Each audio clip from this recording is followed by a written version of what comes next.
Hello again. This week I'm going to talk about services to help people with a mental health issue either to get back to work or to keep their job.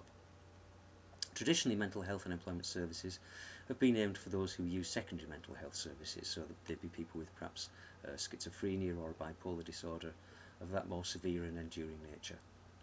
They would range from perhaps sheltered employment schemes to helping people develop skills to get them back to work.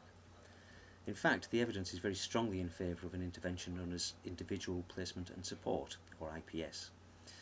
IPS was developed in the United States, but in fact there is a very good evidence base from Europe as well now that this is the intervention which works best.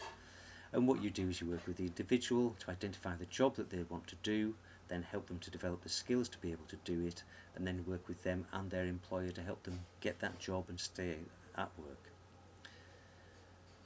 The evidence base is very strong for this now, as I say, and so it is now government policy that people who use mental health services in England should be able to access IPS. But what about people who are at work and struggling, you might say, perhaps with depression and anxiety disorder or stress?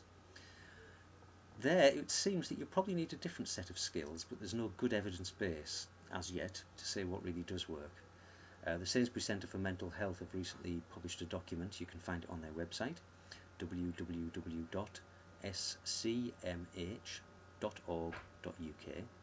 and what you can find in there is some of the skills from some work that was done in Cambridge, which seem to be important in terms of helping people to keep their job, or job retention as it's now known. In London, the Working for Wellness programme is working with the new psychological therapy services to make sure that there are integrated employment services in them. Those services should help people to get back to work, but also to help people stay at work.